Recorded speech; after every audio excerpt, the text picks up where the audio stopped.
Então, a gente está...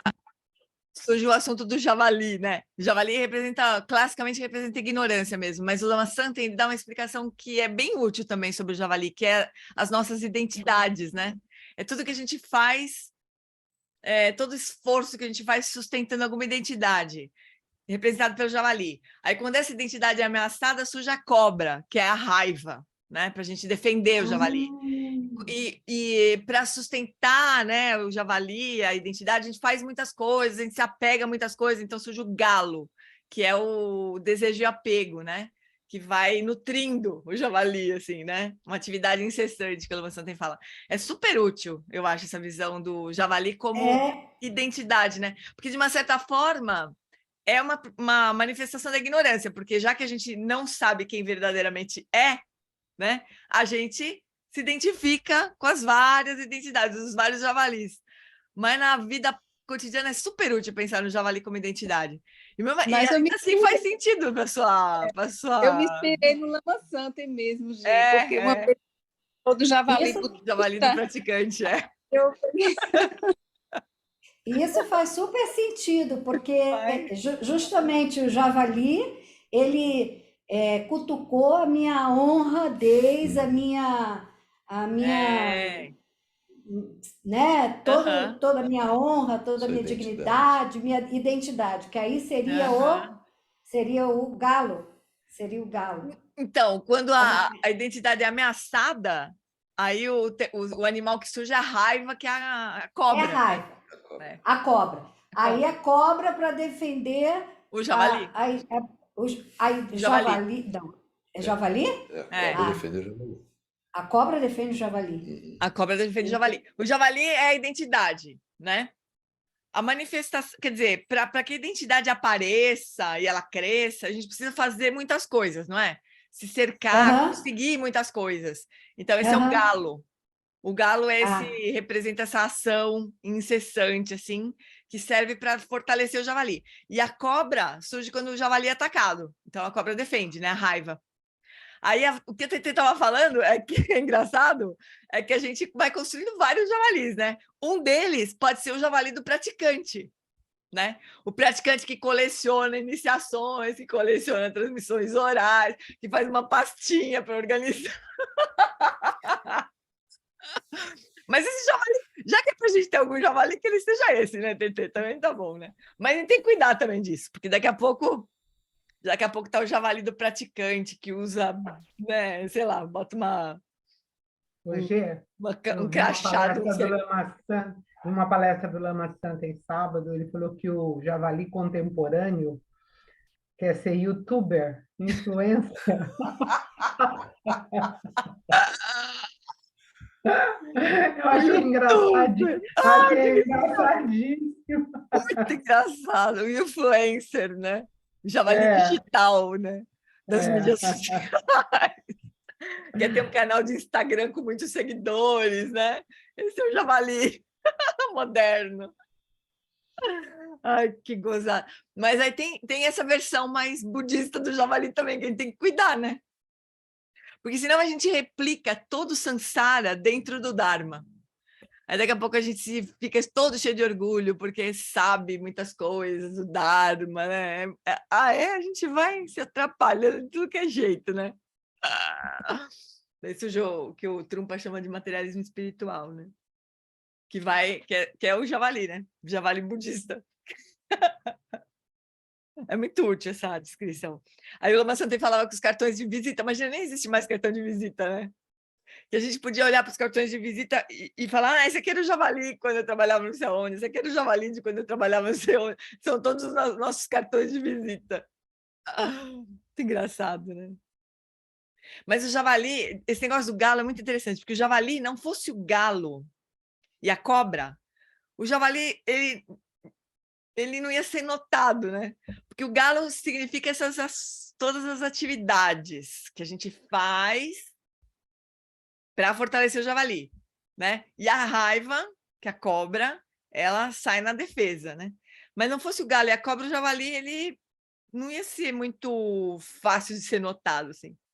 Ele se manifesta mesmo por meio do desejo de apego, né? A gente faz muitas coisas e deseja muitas coisas para poder o javali ficar fortão, né? E daí a cobra sai na porrada quando o javali é atacado de algum jeito, né? Ameaçado. É muito legal. Que bom que surgiu essa história aqui, muito interessante, né? Muito bom. Ô, Furás, vamos fazer as preces, mas daí eu vou fazer uma proposta para a gente dar uma dinamizada nesse nosso estudo, para a gente não ficar tempo demais nesse texto, porque acaba perdendo um pouco do frescor, se a gente fica muito arrastado no texto, né? Mas antes de tudo, vamos fazer as preces. Então vamos lá, fofuras. Vou compartilhar aqui a PowerPoint da Flori. Ela fica brava que eu falo isso. Não é da Flori, é nossa, né, Flor? Então vamos lá. Então, antes de a gente fazer as preces, vamos só aquietar um pouquinho e abrir um pouco de espaço na nossa mente, no nosso coração, para o nosso estudo. As bênçãos dos nossos lamas todos na figura, na pessoa de Guru Rinpoche, na forma de Guru Rinpoche. A gente toma refúgio, renova os votos de Bodhicitta e pede as bênçãos e recebe as bênçãos de Guru Rinpoche. Namo. No lama, que é a corporificação dos sugatas, da natureza das 3 joias, eu, juntamente com os seres dos 6 reinos, tomamos refúgio até nossa iluminação. Namo lama deshe dope ku concho sungi ranjin Nardang Drudru Semche Nam Chanchu Bardu Kapsuchi.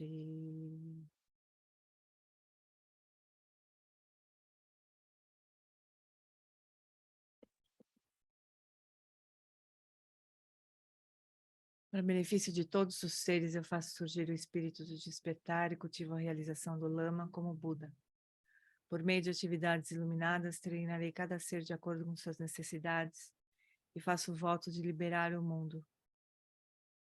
Semke Drua Kundonto Lama Sangye Drubneni Ganla Gandu Trinleki Droa Droa Dam Chao.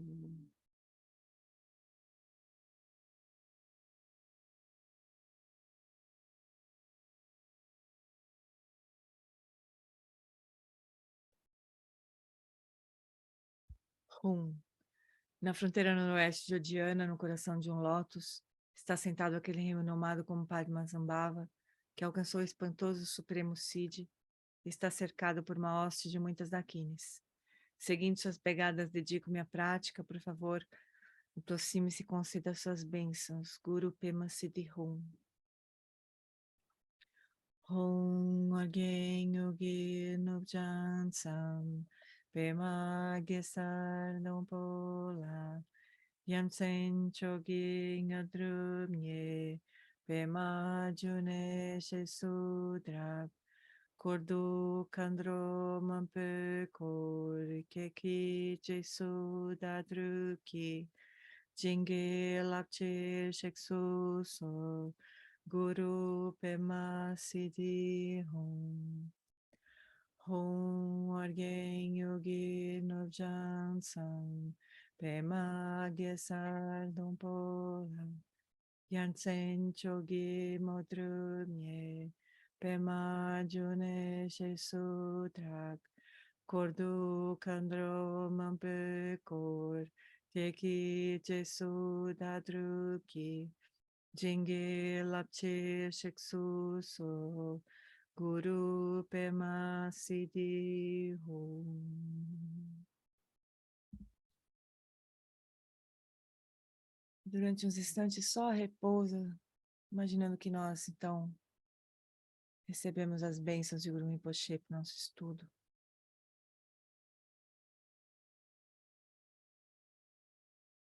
Esse ensinamento se abra para nós verdadeiramente.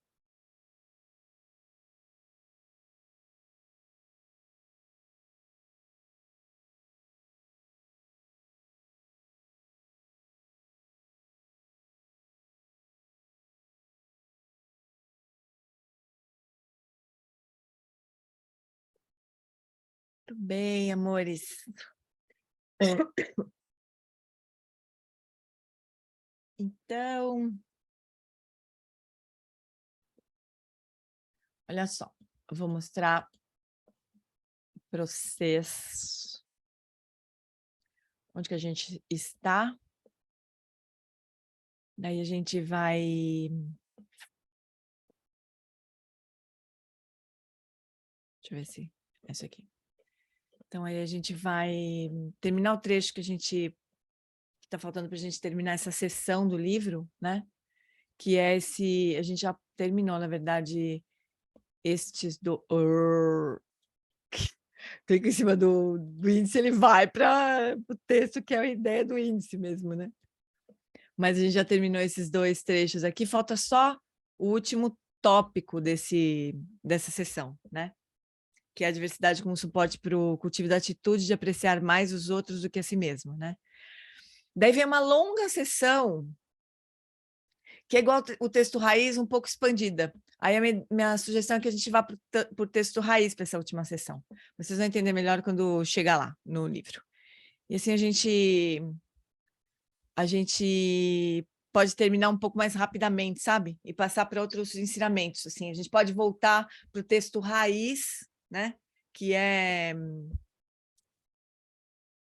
tem os itens mais que a gente precisaria, de alguma forma, manter na mente, né? Memorizar, para que quando a situação surja para nós, a gente possa ter a ferramenta para aplicar, né? Essa é a ideia dos textos de treinamento da mente, né?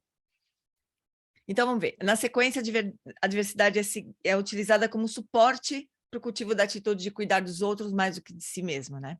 Neste ponto, considere que a razão pela qual não está liberado dessa diversidade é que você tem sido desde sempre autocentrado. Ao invés disso, você deveria fazer o voto de se dedicar ao cuidado dos outros, por claramente compreender isso como sendo a fonte da felicidade e da abundância. Então, essa atitude de colocar os outros acima de nós mesmos, né? Que está super claro nos 8 versos do Transforma a Mente, que acho que a gente pode ser o nosso próximo estudo, justo porque tem essa facilidade, a gente pode memorizar e pode usar com mais facilidade, né, os 8 versos. Então, essa atitude de cuidar dos outros é um antídoto para o autocentramento. E é assim, em todos os textos de treinamento da mente, esse elemento está super presente, né? Então, até parece que não faz muito sentido, porque é um pouco... como assim colocar os outros acima de mim mesmo, né? A gente tem a cultura no Ocidente é tão de autovalorização, né? Que parece uma coisa sem sentido, né? Mas é um antídoto para o autocentramento.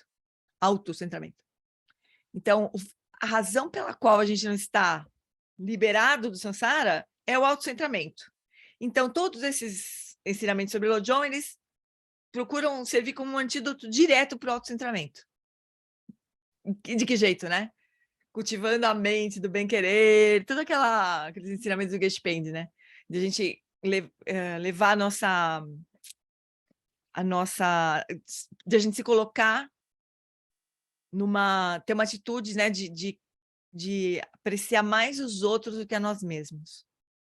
Mas isso a gente precisa ter cuidado quando a gente estuda isso, né? Mas vamos ver. A gente vai ter chance de falar sobre isso. Então, considere que devido ao seu autocentramento, que o faz flutuar entre apego, aversão e indiferença, os 3 venenos básicos, né? Ou ignorância, apego, aversão e ignorância, talvez, ou que são os 3 animais também, galo, cobra, javali, né? Você criou esse problema da diversidade. Por que a gente vê as coisas como a diversidade, né? Porque, de alguma forma, elas nos ameaçam, né? Ameaçam o bem-estar do nosso javalis, não é? O javali é a encarnação do autocentramento, né? Os 3 animais, eles funcionam meio juntos, mas assim, é como se o javali fosse o próprio centro, né, das coisas todas. Então, por causa disso, a gente cria o problema da diversidade. Então, reconhecendo isso agora como sendo a principal raiz do seu problema, fica claro que você precisa trocar o cuidado pessoal pelo cuidado dos outros. Então, quando a gente não entender, a gente olhar para uma instrução assim e falar, isso aqui é demais, né? Porque como assim que eu vou colocar o outro acima de mim mesmo? Lembra disso, assim. O centro do nosso problema, né, o centro da nossa prisão é o autocentramento. Então, essas instruções que colocam os outros acima de nós mesmos têm o propósito de, assim, ferir de morte o autocentramento. Então, é como se a gente, como se fosse um remédio que é amargo, que às vezes a gente vai ter que tomar, mas que a gente toma, porque a gente sabe que, né, que a gente está sofrendo de um mal que vai ser, que vai melhorar com esse remédio. Ruim de tomar, às vezes, né? A gente pode achar que aquilo é muito absurdo, né? Eu lembro que quando a gente faz... Às vezes eu tinha umas práticas que a gente estudava os 8 versos, né? Me dava pena, assim, as pessoas que estavam chegando... Às vezes a primeira vez que a pessoa estava indo no STEB já tomava os 8 versos na testa, assim. E era difícil, né? Porque a pessoa podia nunca mais voltar, podia olhar aquilo lá. Isso aqui não dá. Isso aqui, esse pessoal é todo doido, não vai dar, não volto nunca mais aqui, né? Mas com jeitinho a gente falava, olha, vai... aos poucos a gente vai, né, trazer isso para a nossa vida e tal, mas a verdade é que esses ensinamentos todos de Lojong, eles são mortais para o ego, né? A ideia é justamente essa. Então o ego vai espernear, os javali vão gritar alucinadamente, né, que não querem apanhar de jeito nenhum desses ensinamentos, né? Querem sobreviver aos ensinamentos. Tá bom, né? A gente vai indo assim um pouco. Então, reconhecendo isso agora como sendo a principal raiz do seu problema, fica claro que você precisa trocar o cuidado pessoal pelo cuidado dos outros. Isso é o que todos os Budas Bodhisattvas têm realizado e colocado em prática. Simplificando, eles reconheceram esse problema, trocaram de lugar, né, de si mesmos pelos outros e se tornaram livres. Você, por outro lado, não fez isso. Tipo, nós, né? Nós repetimos de ano, porque a gente insistiu, não. Meu javali first, né? Meu javali acima de todos. Essa é a diferença entre aqueles de vocês que ainda são seres sencientes e aqueles que são liberados, e por isso são chamados de Budas Bodhisattvas. Os Budas Bodhisattvas eliminaram completamente esse probleminha, né? Básico. Você cuida mais de si mesmo do que dos outros. Eles cuidam mais dos outros do que de si mesmos. Isso aqui não é muito fácil, assim, né? De a gente realmente corporificar isso, né? Isso é algo em que você deveria treinar, porque o seu hábito de autocentramento é muito forte. Na meditação, a mente é treinada a se habituar a trocar de lugar com os outros, a troca de si mesmo pelos outros. É uma estratégia, né? Que a gente deve ensinou, né? Que eu espero que um dia o Geshe Penge explique esse capítulo para a gente. Mas é a prática de trocar de lugar com o outro, né? De se colocar no lugar do outro e compreender profundamente, né, o que é o que é que o outro... É super complexo esse capítulo do Shantideva, essas instruções de trocar de lugar com o outro, né? Você troca, depois você destroca, mas essencialmente assim, a gente procurar sentir o mais na pele possível, porque é difícil, né? Nunca vai ser perfeitamente assim, porque a gente sempre vai levar um pouco da nossa visão, né, para essa prática, mas a ideia seria a gente trocar de lugar com o outro, né? E experienciar o ponto de vista do outro, né? Quando a gente se sente, por exemplo, superior, né? Com relação a alguém. E a gente demonstra essa superioridade por meio do orgulho, alguma coisa assim. Como é que o outro, que é o alvo do nosso orgulho, como é que ele se sente quando ele olha para nós? E Shantideva traz um monte de reflexões, assim, é muito interessante, mas é complexo, não é uma coisa muito simples, né? Mas essencialmente é isso, tentar, em todas as nossas relações complicadas, procurar enxergar como é que o outro, procurar sentir como é que o outro nos vê e como é que o outro se sente nessas situações, né? Sempre vai ter um viés, não sempre, né? Mas até um bom pedaço do caminho a gente vai ter um viés, né? Cognitivo, que é difícil de abrir mão, de enxergar, na verdade, né? Mas a gente vai fazendo esse exercício, assim, de trocar de lugar com o outro. Isso que o Gyatso Rinpoche que estava falando, né? Esse hábito de trocar de lugar com os outros. Se você acha que pode realizar isso facilmente, talvez fique desapontado quando uma forte diversidade surgir e você reagir de imediato. Por favor, não pense que os seus hábitos diminuirão muito facilmente. Treinar é um processo lento. É melhor não ter expectativas muito elevadas, ou você experimentará marés baixas de desapontamento. No Tibete havia um geshe que praticava sobre a paciência, que meditava sobre a paciência, né? Essa era a sua prática principal. Ele meditava todo o tempo. A qualquer aluno que chegasse e perguntasse, professor, geshe lá, no que você está meditando? Ele sempre respondia, paciência. Assim, diferentes alunos vinham e faziam a mesma pergunta. No que você está meditando? Paciência. Certa vez um aluno chegou e perguntou, professor, no que você está meditando? E ele respondeu, paciência. Então o aluno disse, vai comer bosta. Gentil, né? Geshe lá respondeu, vai comer bosta você. O que você disse? Vai comer bosta você. O grande praticante da paciência, né? É muito fácil ser positivo, virtuoso, espiritual, quando as coisas estão dando certo. Quando a gente é bem tratado, né? Mas assim que um pouquinho de adversidade aparece, aí começa o verdadeiro teste. Esse é o momento em que você poderá descobrir o quão boa sua prática tem sido, especialmente quando olhar como tem lidado com a sua vida familiar. Esse é um modo de testar a si mesmo. Por que familiar, né? A gente pode notar na nossa experiência. Por que vocês acham que ele destacou aqui a vida familiar? Como é que a gente se comporta na vida familiar? O que vocês acham que as relações familiares têm de diferente das outras?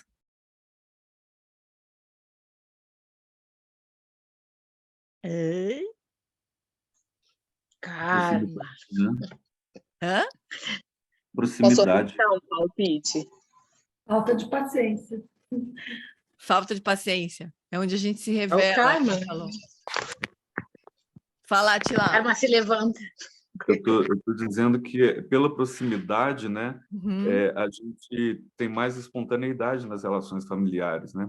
Então, mas Então a gente se mostra mais. por que vocês acham? Por que você acha que a gente se mostra mais?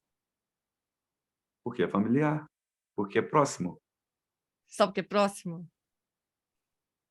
Não tem uma coisa assim de a gente ter mais segurança? Se sentir mais Ah, sim, sem dúvida, é seguro? mais seguro. É.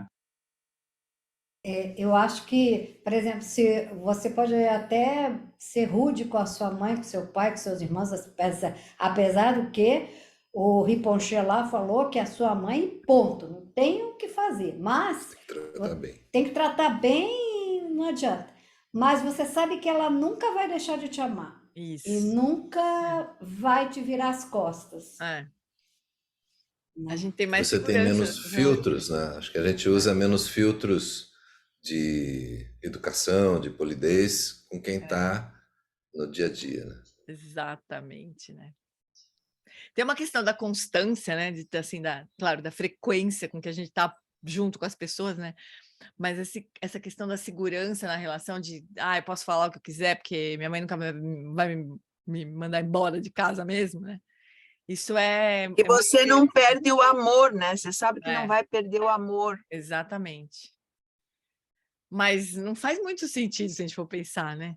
Eu vou dar patada à vontade aqui na minha mãe, porque afinal de contas ela é minha mãe, ela aguenta, né? Ela não vai deixar de me amar. Isso não faz sentido, né? Então... E Oi? a experiência familiar, ela é próxima e real, vivida, não é uma teoria, ou, eu acho que a pessoa quando enfrenta isso tem que fazer assim. E achar é uma coisa, mas vivenciar é só na vida.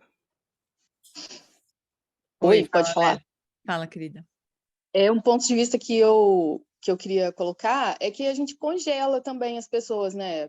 Porque assim, a gente congela como irmão, por exemplo, e você acha que ele é só o que você pensa. Então, quando a gente descongela, né, aquela identidade assim do familiar, que ele, bom, aqui tal familiar é assim, mas em outro lugar ele é melhor, com outras pessoas ele tem qualidades, ontem ele era assim, agora ele não é mais, fica mais fácil de entender, né, e aí a gente começa a usar mais polidez, quando a gente olho para a pessoa assim, eu acho. É um bom termômetro, né? Se a gente for capaz mesmo de, que é verdade que o Paulo falou, né? Nas relações familiares, nas relações mais próximas, é a vida como ela é, né? Não é idealizado assim. Então, se a gente puder nessas relações, né? Expressar paciência, amorosidade, enxergar o outro, né? Com abertura, isso é uma boa prática, né? É maravilhoso. Ô, Giane, Oi, tem amor. uma coisa também que é o seguinte, veja bem, uma coisa que eu observo nas relações familiares, por a gente ter essa proximidade e dizer determinadas coisas que a gente não diria em determinadas outras situações, a gente também esquece de valorizar o quanto essas pessoas têm um esforço imenso de paciência, eles estão exercendo isso, só que a gente não vê. É. A gente pensa assim, eu posso falar isso. Até que um dia, vê um clique e fala, puxa, essa pessoa foi boa comigo demais, porque ela não tolera isso na rua, entendeu? Esse que é o ponto também, né? Porque, na verdade, assim, a relação familiar, ela por toda, mais torta que seja, ela tem um exercício de bondade, meio que ali, incrustado, entendeu? Ainda que não se diga, ainda que fique nessa coisa do relacionamento mesmo, porque é seguro. Então, assim, mas ao mesmo tempo, você, por achar que conhece o jeito do outro, você tolera o outro. Aí ele é desse jeito. Ou seja, na verdade, você tolera exercendo bondade, não é outra coisa. Porque se você colocar a mesma situação numa situação do dia, talvez a pessoa não ia tolerar, ou ela ia ficar muito chateada. Então tem isso também. É muito sutil, né, isso tudo, mas é realmente o termômetro, né? É uma coisa muito importante. Exatamente. É um termômetro que a gente podia usar, né, amores? Porque tá na nossa mão, né? De usar isso como um termômetro. Oi, quem tá Eu falando? lembro que uma vez o Lama Alan Wallace comentou que os tibetanos, eles, assim, apreciam muito quando uma pessoa familiar mais próxima, né, aponta os defeitos, porque eles veem logo aquilo como uma oportunidade na tradição de aquela pessoa que está próxima, está apontando o seu defeito. Então, claro que é uma oportunidade de você analisar para tentar ali trabalhar, né?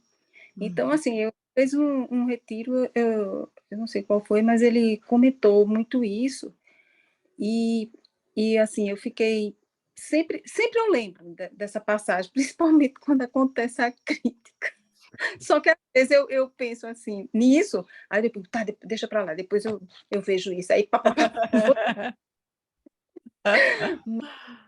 volta, assim, isso é algo que está de alguma forma, sempre eu estou lembrando disso, por fácil.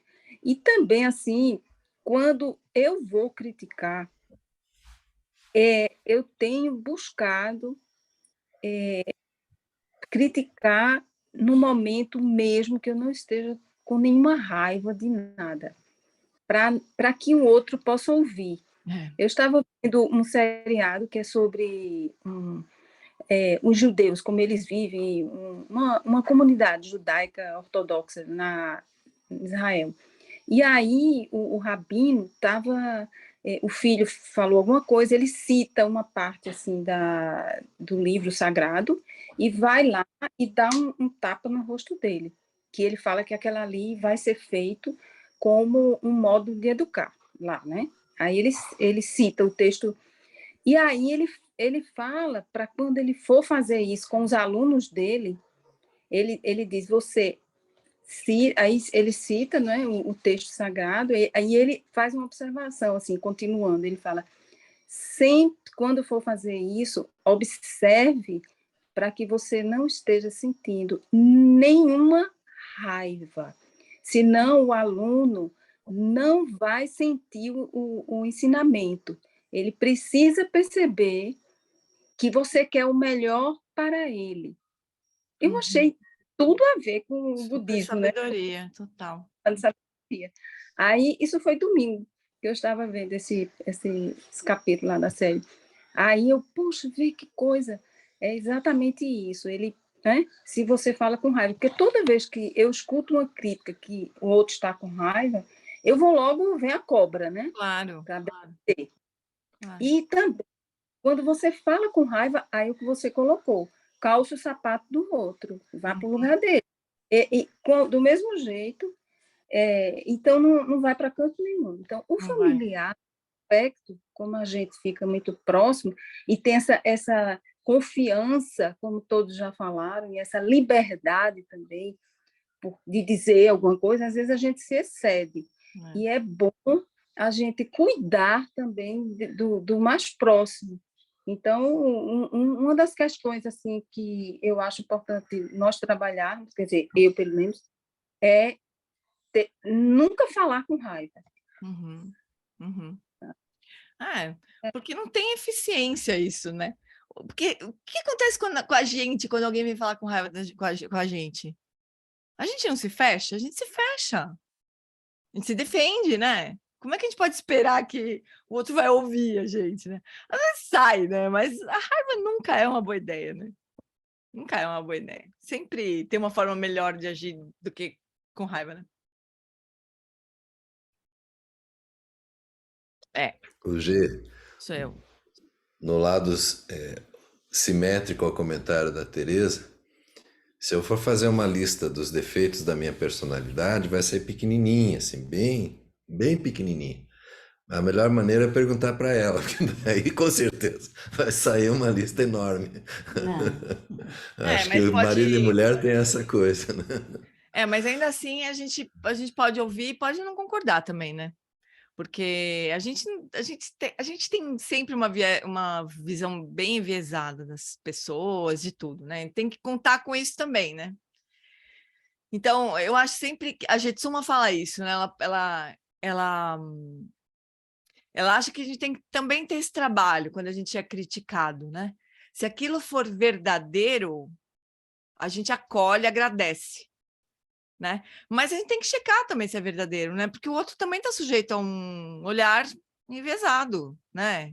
Projetado e, enfim, confuso também, né? Então é sempre um trabalho assim de ter mais clareza, né? No que é válido mesmo e no que é possível para a gente também ouvir e trabalhar, né? Mas o ponto todo aqui que eu acho nesse contexto aqui que a gente está estudando é usar mesmo essas relações como termômetro, assim, por quanto a gente está sendo capaz de colocar em prática, né? Porque essas relações próximas, elas são a maior parte da nossa vida afetiva, possivelmente, né? Se a gente não for aplicar os ensinamentos das nossas relações mais próximas, a gente vai aplicar onde? Com o porteiro, com, sei lá, com uma pessoa que a gente vê de vez em quando, né? Então, é super importante, é super parte da nossa prática. Né? Sim? Alguém desconcorda? Para mim, eu tomo essa questão como os ensinamentos dos 8 versos, que eu dou oportunidade para que as pessoas que estejam bem próximas de mim sejam meus professores perfeitos, sabe? Isso, Porque, ó... É a lixa, né? As lixas da nossa vida, né? É a lixa. E outra coisa que eu queria colaborar com o grupo é assim, ó, às vezes eu acho que as pessoas que estão muito próximas da gente, a gente, em nome da intimidade, sabe? Ah, eu te conheço, sabe como é? Ah, Gê, eu te conheço. Eu sei como você é. Eu sei como você é. Não, você não conhece. Não, você não sabe como é que eu sou. Não, eu sei o que você está sentindo. Não, você não sabe o que eu estou sentindo. né? Então, às vezes é um vizinho, é uma pessoa, sabe? Não, às vezes, por mais que a pessoa ache que conhece, não conhece. Às vezes, a gente mesmo não se conhece. Ué, a gente muda, né? Quantas vezes eu me peguei em determinadas situações que eu falei, nossa, Alana, eu não imaginava que eu fosse sentir assim. Então, como é que a gente pode hipotecar isso no outro? Aí eu te conheço, afinal faz 30 anos que eu estou aqui do seu lado, eu te conheço. Não, não conhece. Não conhece, até porque a gente toma, às vezes, caminhos que a gente não imaginou que fosse tomar, a gente tem reações que não imaginou que tivesse, não é? Então, acho que em nome da intimidade, não, eu sei o que você vai falar. Né? Eu sei o que você está pensando, né? Então, às vezes, a gente coloca nessa intimidade aí, eu acho que um peso maior do que ela tem. Se a gente tomar um passo para trás e colocar um pouquinho de reserva, como a gente colocaria aí com qualquer outra pessoa, eu acho que é de bom tom. É o que a Lélia estava falando, né? A gente congela as pessoas, a gente perde. E é duro, né? Porque é difícil mudar e é difícil a gente fazer uma transformação na nossa vida e o outro não conseguir ver isso. As pessoas mais próximas da gente não conseguirem ver as mudanças, né? Que a gente está, às vezes, fazendo, né? A duras penas, né? É dureza. Então, a gente precisa cuidar mesmo desse olhar que a gente tem com as pessoas próximas, senão a gente perde a beleza, né? Dos ciclos todos que as pessoas vivem. É isso aí. Pô, Jane, você está aí meditando há tantos anos, não consegue falar mais baixo. É isso que eu ia falar, que muitas vezes as pessoas mais próximas ficam assim com o dedinho na gente, né? Então, isso aí que é duro, né? Que a gente faz a gente perder o chão, muitas vezes. Mas lembra, sempre que o nosso trabalho é sempre... E a gente também aponta para as pessoas. Isso que eu ia dizer. O nosso ponto é assim, o trabalho que a gente faz, né? Provocativas, né? São relações provocativas, muitas vezes. É interessante que ela falou da G, né? Fala mais alto, mas quando a gente estava nesse retiro, a tradutora, muito boa também, excelente, mas ela tinha uma voz assim, como eu vou dizer, mais abafada, assim, mais abafadinha, sabe? Uhum. E ela fazia, né, uma tradução muito boa, mas ela não sei o que acontecia, e não era... Aí eu perguntei, será que só comigo que está acontecendo isso? Não estou ouvindo direito. Aí eu perguntei para uma outra colega também lá, e, enfim, né? Aí eu fui lá falar, não com a tradutora, Deus me livre, mas eu fui falar lá com o responsável pela parte de som, né? Porque para botar mais agudo, enfim, dá, de repente, uma mudada, né? E aí ele falou, mas disse que levou um chega para lá da tradutora também. E aí eu vi que depois eu agradeci muito para ela, que é um esforço, cacete, mesmo com a voz dela. E depois ela melhorou, eu acho que melhoraram o som, mas a gente fica comparando, mas depois você vê, cara, a mulher tá lá se desdobrando, se acabando lá. Talvez ela mesma saiba de algumas coisas que ela tenha, né? Vai numa fonoaudióloga, já pensando aqui, para abrir aqui a voz, sabe? Eu disse assim, para cabeça, ela tá lá fazendo uma coisa que você, nessa vida, não é capaz de fazer, traduzindo o Rinpoche lá. Então, tu para e ouve o que der para ouvir, entendeu? É interessante isso. E tá nos detalhes, no dia a dia, sabe? É engraçado. É duro, porque cada um tem um jeito, né? Assim, quando alguém, por exemplo, no meu caso, muitas pessoas vêm e falam assim, você pode falar mais devagar? Eu falo, olha, eu posso me esforçar, mas vai ser difícil. Porque quando você embala, né, na coisa da tradução, especialmente, ou mesmo a aula, né? É difícil você mudar um hábito, assim, né, seu de comunicação.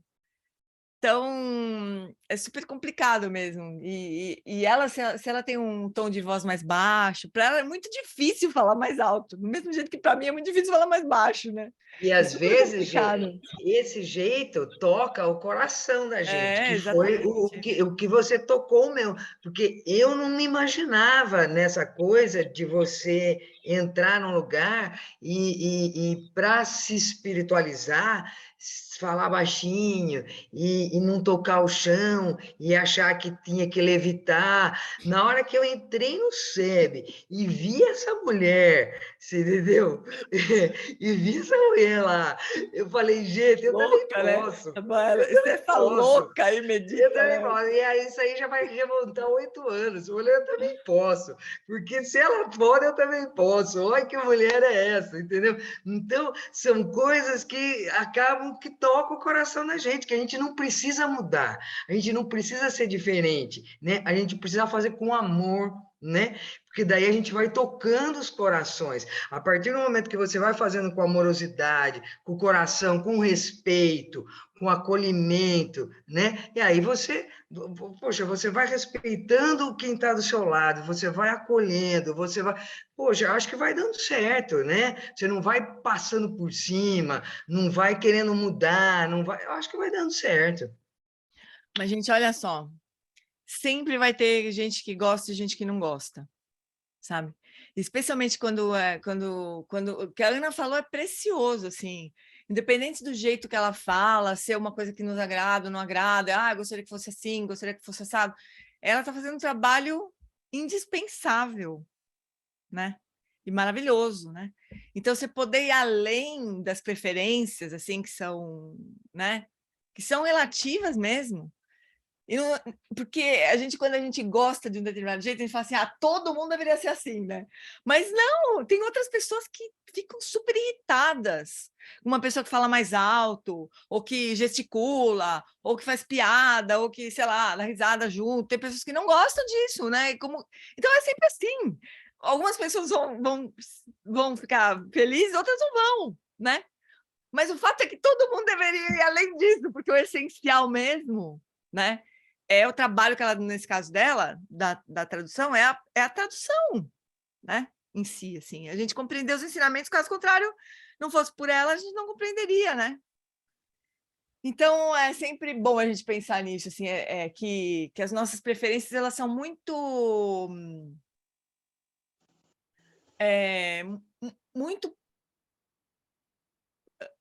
em muitas situações, elas não são muito importantes, né? Tem coisas mais importantes, assim, tipo, nesse caso dela aí, o próprio fato de ela estar fazendo tradução, né? Eu também, claro que eu traduzo muitas coisas, mas eu também fico imensamente grata quando alguém traduz alguma coisa que eu não entendo também, porque, imagina, as traduções do tibetano, né? O que seria da gente não fosse as traduções do tibetano? Nós aqui, budistas tibetanos, a gente estaria perdido, né? Então, eu tenho um tradutor do Lama Sonan que fala super baixinho e super devagar. Quando eu estou ouvindo tradução, quando eu estou ouvindo os vídeos, eu coloco na velocidade 2 e fica devagar. Vocês imaginam? Então, aquilo me dá um nervoso. Assim, quando eu estou traduzindo esse tradutor do inglês para o português, eu fico... Às vezes eu falo antes dele, porque eu já sei o que ele vai falar, eu já adianto, né? Mas é o jeito dele, e não fosse ele, a gente não entenderia o que o Lama Sonan está falando, né? É muito louco isso. E é complicado, porque cada um realmente tem um estilo, né? A gente precisa mesmo ir além das nossas preferências, porque o fundamental mesmo é... Oi? O Lama Alan fala mais rápido que você. Fala. Fala mais rápido ele fala que eu. Muito, é igual uma metralhadora, ele vai falando... Ele fala mais rápido que eu. Jeane, agora essa coisa das preferências também tem aquela coisa que o Lama Santen sempre fala, né? De como a gente vai dar nascimento para o outro, né? E isso passa pela gente, entendeu? Com certeza. Com certeza. Eu, quando olho assim, vocês traduzindo, que eu olho, qualquer coisa nesse nível, né? Eu penso, gente, é o Buda, né? Porque é o Buda. Então, assim, é a forma mais interessante de eu achar tudo aquilo muito bom, né? Então, assim, seja qualquer voz, né? porque é bem isso mesmo, é como a gente está recebendo o outro, né? Uhum. E é interessante porque, na verdade, nessa coisa, igual esses dias agora, o Tom Herrick, ele disse sobre uma coisa do Hendrick, ele falou uma coisa do karma tão interessante, que era assim, que uma coisa que diminui o karma é fazer homenagens para os mestres, oferendas para os mestres, para os pais. Aí, nessa hora, eu pensei assim, cara, como que é importante, então, né, a gente ter uma relação suave com os pais, porque essa já seria uma oferenda, né? E aí a gente falando agora dessa relação, né? É isso de proximidade, né? A leveza, ela é uma oferenda, né? E a gente pode levar isso para todas as relações, né? Não tem uma... Na verdade, são oferendas que a gente São está fazendo oferendas. no dia a dia. Só que a gente não vê isso, né? Sabe que uma vez eu vi o Ringo Tuco Rinpoche falando que eu achei super interessante. Ele falou assim, a gente pode fazer oferendas a todos os seres como Budas do futuro.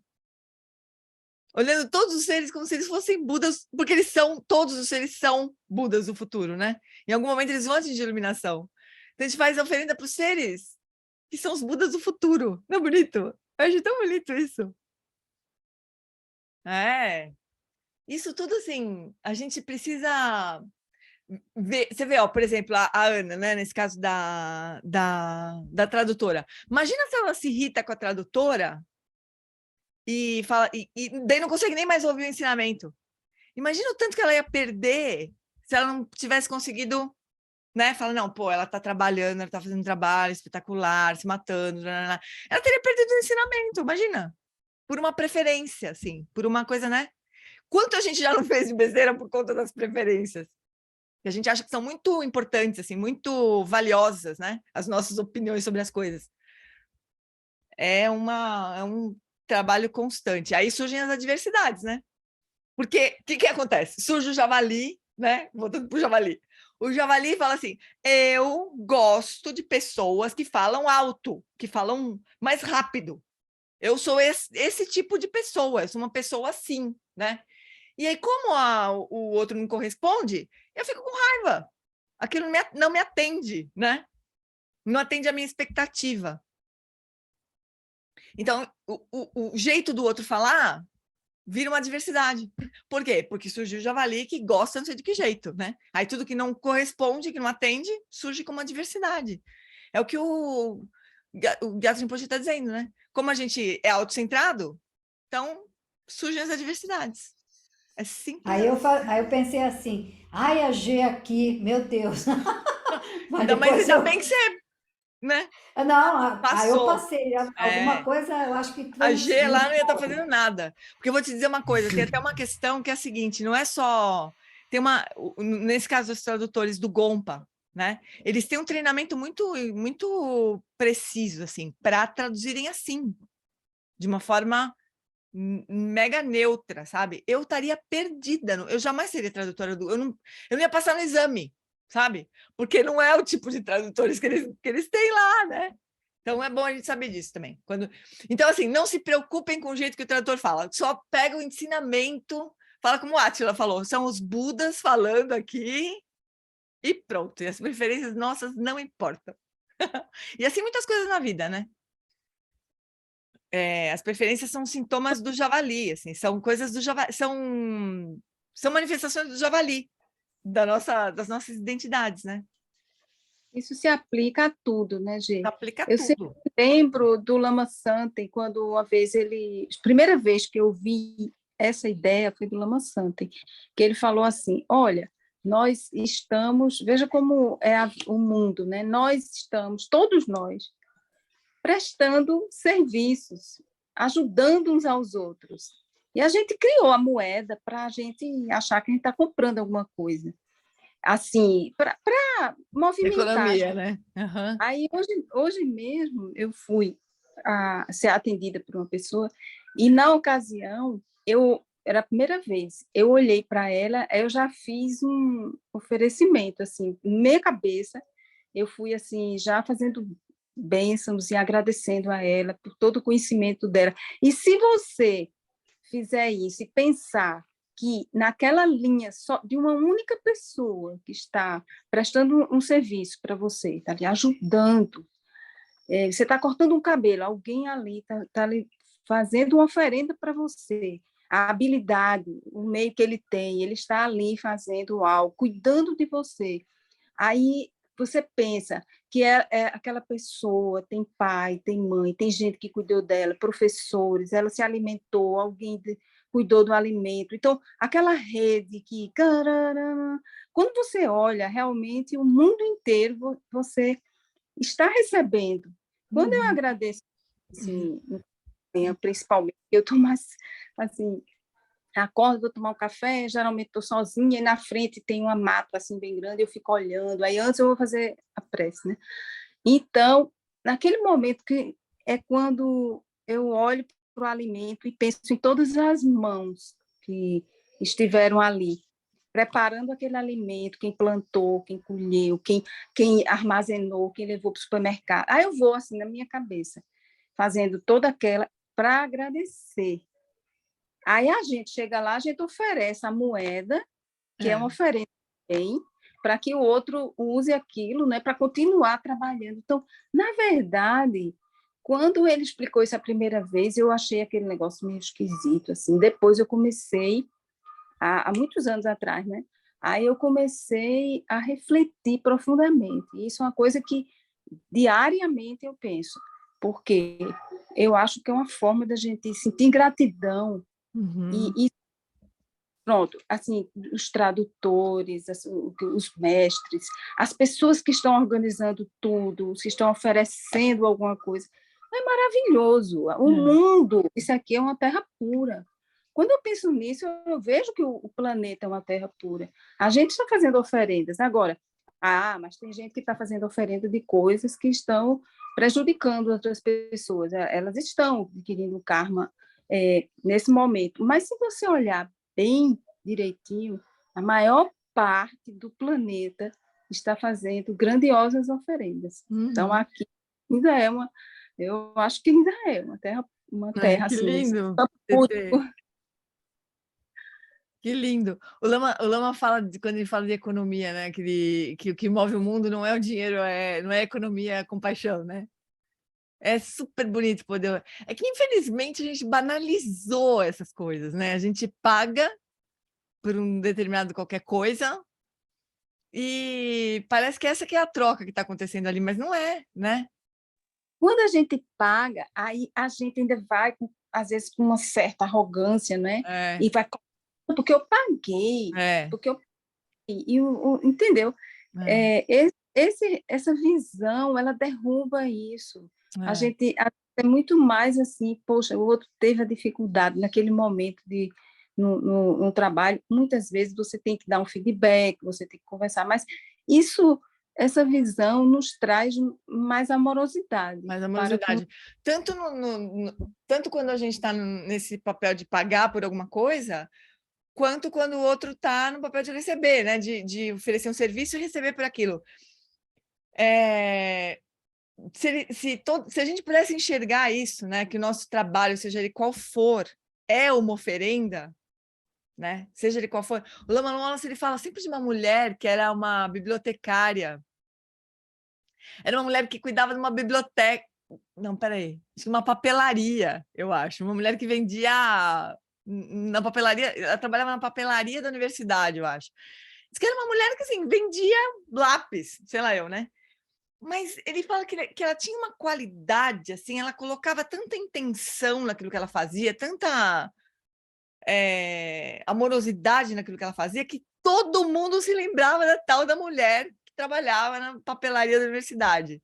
Ela era marcante, assim, porque ela tinha ela entregava um amor, assim, sabe? Com tudo que o lápis que ela vendia ali, né? De verdade, assim, transbordava, não era uma coisa mimimi, assim. Era um transbordamento mesmo de amor, né? E de gentileza, né? Lama sempre conta a história dessa mulher. Ela trabalhava numa loja mesmo, numa papelaria, na universidade que ele estudou, né? Quer dizer, se a gente pudesse recuperar essa visão, né? de que a gente está... de que as trocas que acontecem, elas, na verdade, elas são... Se a gente pensar assim, o outro está trabalhando, ele está ganhando ali para trabalhar, né? Mas o que ele está trocando por dinheiro? O que a gente troca por dinheiro no trabalho? A gente troca o nosso tempo de vida. Não é comovente isso? A nossa energia. É isso que a gente troca por dinheiro quando a gente trabalha, né? Então a gente pode pensar, o outro está lá, trabalhando, está ganhando para isso, né? Mas ela está dando o que tem de mais precioso, o que todos nós temos de mais precioso, né? Que é o nosso tempo, nossa energia de vida. Isso é muito comovente de pensar. Infelizmente, a gente perde isso de vista, né? A gente precisa fazer um baita esforço, que nem você está falando, TT. Um baita esforço para enxergar as coisas assim, né? Para trazer o sagrado de todas essas trocas de volta, né? E aí enxergar que, afinal de contas, nós estamos na terra pura do Buda Sakyamuni mesmo, né? Jeane, Oi, tem amor. uma história que eu acho fantástica, que é quando que o Lama Santa, eu acho que contou, que o Shagdu, ele gostava de pagar imposto. A Lama Tsering conta isso, que ele ficava feliz da vida de pagar imposto. Ele adorava pagar imposto, entendeu? Porque ia construir estrada, ia fazer benefícios para as pessoas. Se quando ele fazia o pagamento do imposto, ele falava assim, não, esse dinheiro aqui, ele vai... Sei lá, tem muito dinheiro que vai ser roubado, mas esse aqui, ele falava, diz que ele dizia, esse aqui vai construir ponte, vai construir estrada, vai construir hospital. E ele ficava feliz de pagar. Acho que o Lama Santa também conta essa história, né? Mas acho que recentemente eu vi a Lama Tsering falar isso.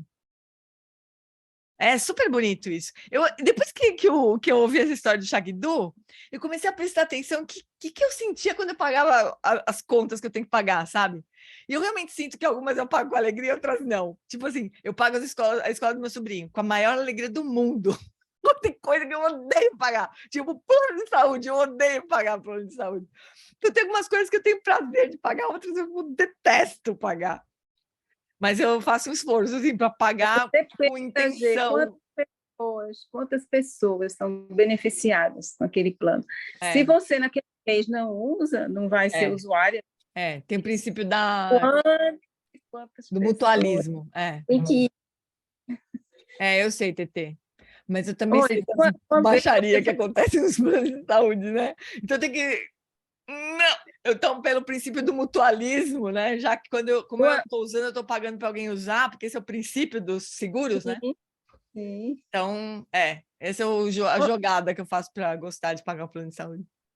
Uma vez você falou assim que quando você ia, por exemplo, traduzir, eu acho que foi para a Denise que você estava comentando com ela, aí você falou assim, ofereça seu trabalho para o SEB, que ela estava dizendo que tinha muito trabalho lá. E aí você falou assim, quando eu vou traduzir, aí começo, meio, fim, eu faço o primeiro tal, e no final eu dedico. Aí pirou muito, sabe?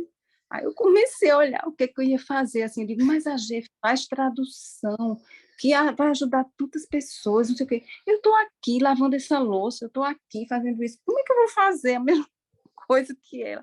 Mas de qualquer jeito, eu faço. No final do dia, eu digo, olha, tudo que eu fiz, tudo que... Então, assim, me inspira muito essas coisas, porque é mais fácil a gente colocar em prática e suavizar um pouco as coisas, sabe? Assim, da alimentação, que eu falo, isso é muito bom a gente colocar como hábito, porque a gente realmente lembra. Como uma série falou que o Shagdu estava sentado assim, olhando, e ela se aproximou e ele falou assim, é muito simples, só basta não esquecer. Então, aí a gente esquece. Aquela mensagem que o Atila colocou no grupo foi maravilhosa, que exatamente ele fala sobre isso. O nosso problema é que a gente esquece a ignorância principal, daí vem a ignorância cognitiva, né, que vem os pensamentos, a gente segue os trem de pensamentos. Então, assim, basta não esquecer. Aí você está o tempo todo lembrando, olha, esse livro que eu estou, todos que trabalharam aqui nesse livro, tudo, o tempo todo.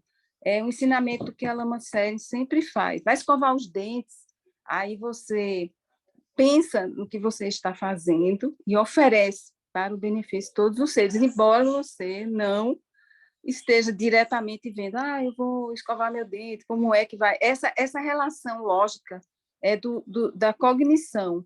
E como eu tenho essa tendência, né, até pela minha formação, eu fico, mas como é que eu vou ajudar? Não, aí de vez em quando, não importa. Não importa.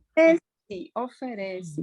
Então, assim, eu achei belíssimo quando você falou aquilo, e aí, às vezes, eu vou fazer uma pequena leitura aqui, aí eu digo, essa leitura eu vou oferecer, então eu já me motivo, e no final eu faço assim, como você falou naquele dia, sabe? Foi muito, muito legal mesmo o que você disse. Sabe o que o Eric falou uma vez sobre leitura do Dharma? Ele falou que a gente deveria ler em voz alta, bem devagar, assim, para que os seres à nossa volta possam escutar o Dharma. Olha que coisa bonita, porque a gente não vê, né? Todos os seres que podem escutar o Dharma, né? Mas não é porque a gente não vê que eles não existem, né? Então ele disse que a gente deveria ler o Dharma em voz alta, como se a gente estivesse falando para esta mente, ele fala, né? Para esta mente, ensinando para esta mente e para todas as mentes que estiverem, por acaso, escutando aquilo. Tão bonito, achei também.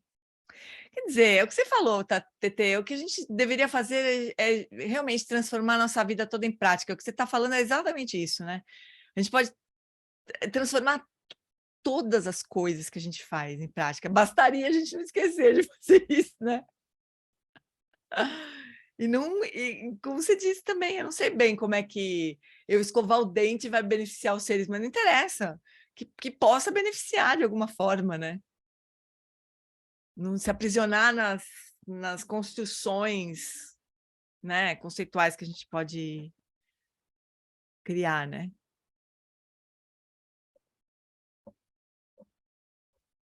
Muito bom, gente. Começamos lá na história das relações familiares, onde nós viemos parar, né? Nada como poder abrir para conversar. Oi, querida. A gente já, como você já falou, né? Já veio parar aqui. Aí eu tenho uma coisa que eu não consigo ver uma prática de benefício. Eu estou vendo você falar do Shagdu, do pagamento do imposto, né? O quão bonito que isso é. Mas quando a gente vê a coisa descarrilhando, estou falando no nível coletivo, no direcionamento político, nas decisões que envolvem muita gente e traz muito sofrimento. Aí não tenho prática aí. É que não é 100% assim, né, Lelis? O que a Tetê estava falando, assim, quando eu falei do plano de saúde, a Tetê falou assim, mas pensa que quando você paga e você não usa, alguém está usando, e é por isso que a pessoa tem acesso. Então tem, assim, não é preto ou branco, assim, né? Tem os tons de cinza aí. Então tem muita coisa errada, muita desgraceira acontecendo, mas também tem muita coisa legal, sabe? E o nosso trabalho, a nossa intenção, ela pode sustentar o que tem de positivo. E, às vezes, sustentar o que tem de positivo é a única forma de combater o que tem de negativo, sabe? Então, a gente coloca essa intenção. O Shagdu, a Lama Tsering que falava para ele, mas, olha, Shagdu, tem tanta gente roubando. Ah, tem, mas esse dinheiro aqui não vai para isso. Ele falava, sabe? Porque não é 100%, né? Assim, nunca é. Nunca é 100% negativo.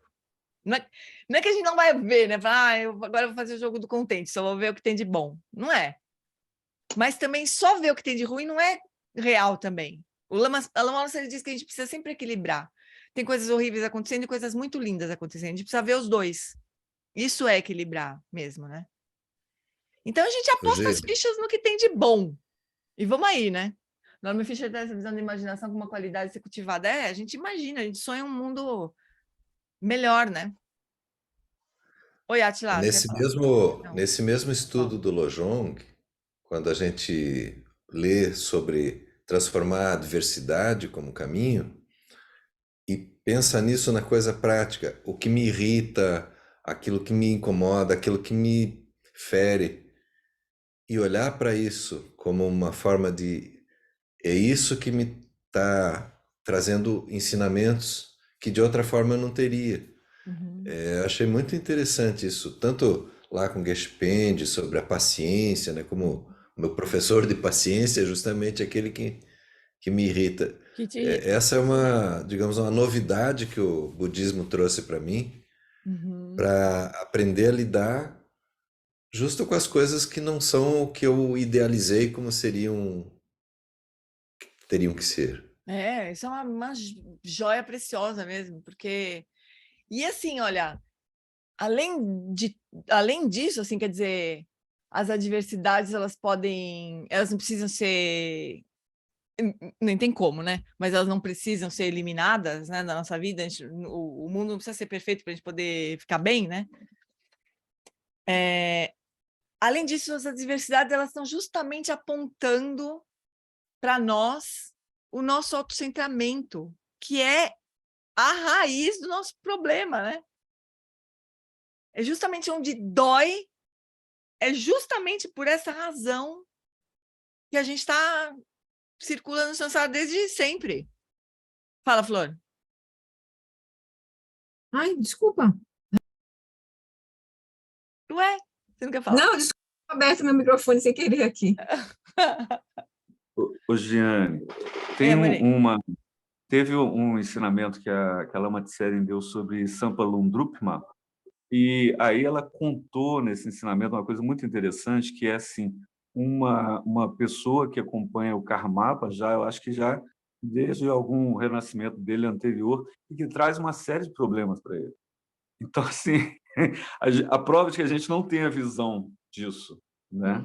A visão do que realmente as pessoas são. E aí ela cita que, ou seja, é alguém que ele não expulsou do meio dele, mas que continua convivendo pacientemente. Mas aí, veja bem, olha para você ver.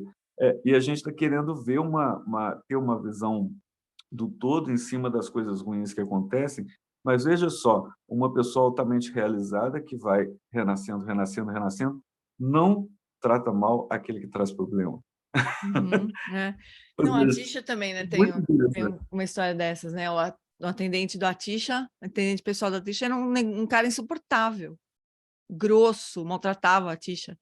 E os outros alunos viam aquilo acontecendo e falavam, mas escuta, por que você deixa esse cara, né? Por que você mantém essa criatura como atendente? Ele fala, porque eu preciso mesmo disso. Eu preciso de alguém que fique me lembrando do quanto eu ainda posso me irritar com as coisas. Eu preciso de alguém que fique me incomodando, né? Porque senão fica tudo muito perfeito, é capaz de eu escorregar na minha prática, pensa. E também devia ser uma relação assim, né? Kármica longa também, né? A gente não, a gente quer se livrar, né? Das pessoas que incomodam a gente. Pois é, mas não é o caminho, né? Não é o caminho. Mas é super contraintuitivo, não é uma coisa simples, né? A gente não aprende isso na escola, a gente aprende o contrário. É isso que você acabou de ler aí. Vai comer bosta. Vai comer bosta, né? O cara tá treinando paciente, então vai comer bosta. Vai você! Repetidiano, né? O paciente repetidiano, né? Furaz, vamos ver mais um pedacito aqui. Deixa eu só ver onde que a gente está aqui. Não. Ué. Calma aí que eu acho que eu... Ué, será que eu fechei? O arquivo? Não, tá aqui, tá certo. A gente parou no familiar. Então tá aqui, ó. Então, é muito fácil ser positivo, virtuoso, espiritual, quando as coisas estão dando certo, com pessoas queridas, amorosas, amáveis e tudo mais. Mas assim que um pouquinho de adversidade aparece, aí começa o verdadeiro teste. Esse é o momento em que você poderá descobrir o quão boa sua prática tem sido, especialmente quando tem lidado com a sua vida familiar. Esse é um modo de testar a si mesmo. Quando você se vê cara a cara com um tremendo infortúnio, tempos difíceis se iniciam. Todos vocês já experienciaram isso. Esse é o momento exato em que é crucial estar familiarizado com essas práticas, por ter completado previamente o treinamento. É para isso que você treina. Coloque sua ênfase na mais vívida experiência, sabendo quais são suas fraquezas. Daí o Lama Wallace, ele diz que a gente precisaria memorizar esses pontos mais importantes, né?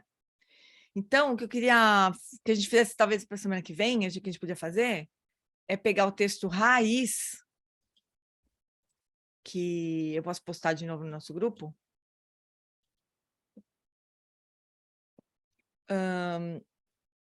e estudar de novo esses pontos aqui, né? Então, esse índice aqui é o que a gente teria que ter na mente, né? Então, primeira coisa, não ter uma atitude de aversão, que é o que o Paulo estava falando, né? A gente normalmente tem essa atitude de aversão à diversidade, a gente quer se livrar, né? Não fazer isso é uma boa coisa. Achar ainda que isso é uma boa coisa mesmo, né? Ah, que bom a diversidade que agora eu vou treinar. Isso é revolucionário, né? E aí a gente precisaria refletir sobre esses pontos aqui dessa forma mais breve, sabe?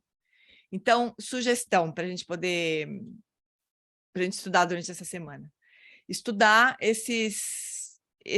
o texto raiz até o final dessa sessão, de como transformar a diversidade em caminho através da verdade relativa.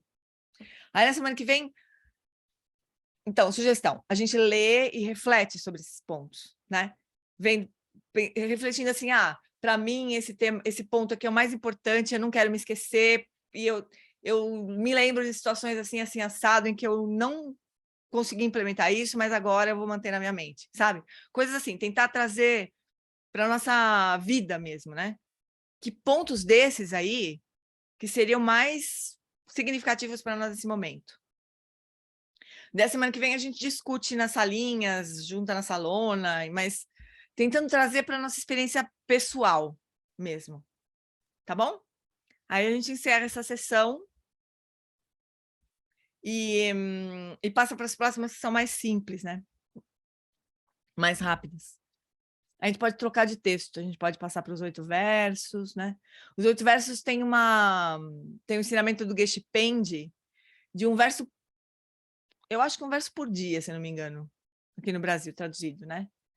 Aí a gente pode combinar de estudar, assistir um vídeo desse por dia, anotando os pontos mais importantes, e a gente discute aqui, a gente não assiste junto, né? O ensinamento do Geshe Pende traduzido, por cima, eu detesto ouvir eu mesmo falando. Então, a gente pode anotar os pontos mais importantes e a gente discute aqui. O que vocês acham? Mas não... A gente ainda continua nesse texto, né? Depois, estou pensando numa segunda parte aqui, num segundo ponto aqui, né? A gente pode estudar os 8 versos assim, ouvindo Geshe Pende. Depois eu passo a playlist. Beleza? Sou eu. É só a diversidade espiritual através da verdade relativa? É só esse ou são todos? É o que a gente estudou até agora. Todos esses subitens aqui, ó. Então, mas todos esses... É tudo dessa parte aí, né? É, exatamente. Tudo isso aqui, ó. Tá. É até a página 6. Pouquinho, é pouco texto aqui. Mas especialmente cada um desses subitens aqui, sabe?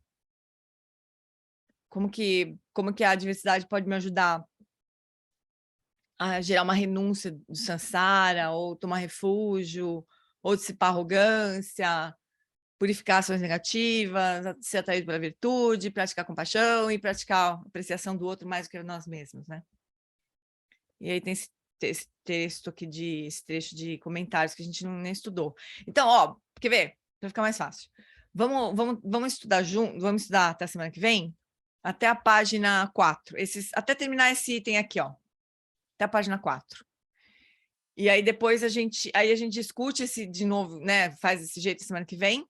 Depois a gente estuda o texto raiz a partir daqui, juntos. A página 4 é a que você pôs no site, lá no grupo. Eu vou colocar aqui no grupo de novo esse documento aqui para ficar. Não é o do livro. Não é do livro, não. É do texto raiz mesmo. Ah, tá. Tá? Porque ele está mais compacto. A gente já estudou isso no livro. A gente já estudou tudo isso no livro, né? Aí a gente pode voltar para o texto raiz só para pegar a essência, refletir um pouco mais sobre os pontos mais importantes Não é do livro, Débora, é do texto raiz, que eu vou postar no grupo, tá? É até a página 4 desse texto raiz, é só a essência mesmo. A gente já estudou tudo isso no livro. A gente já estudou todos esses itens, acabamos de terminar esses itens, né? Que estavam na página do livro. Estava na página... Será que eu fechei agora? Agora acho que eu fechei mesmo. Agora eu fechei. Bom, enfim, a gente já estudou, então não se preocupem, assim, a gente só volta para o texto raiz. 51, gente. Página 51. Mas não é do livro que eu estou falando para a gente preparar para a semana que vem, é do texto raiz. Eu vou postar de novo no grupo para ficar mais facinho de pegar. Beleza? Então, vamos fazer dedicação, chuchus?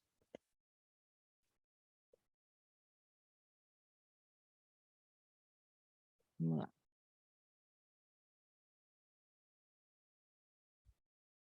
Por essa acumulação de méritos, possa eu obter a onisciência que tudo vê, e possam todas as falhas ser superadas. Que do turbilhão de ondas revoltas do nascimento, velhice, doença e morte, deste oceano de Sansara, possa eu liberar os seres. Sonandi, Tanchesi, Pani, Toneni, Pedranam, Panjeshin, Kigana, Ti, Balon, Trupai, Sipechole, Droa, Droa, Show. No reino cercado por anéis e montanhas nevadas, você é, sem exceção, a fonte de todo benefício e felicidade.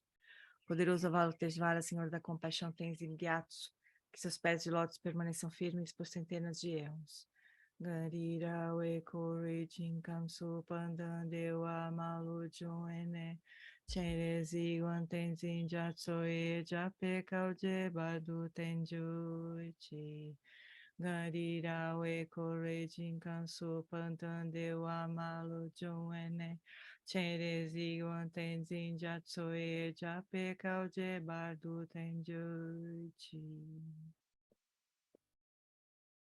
Por esta virtude, possa eu rapidamente realizar o Lama de Udiana e possa eu conduzir todos os seres, sem exceção, a esse estado de realização. Gewadi Duda Kogan Lama Drupruni Droachika Malupa Dei Salagopa Show.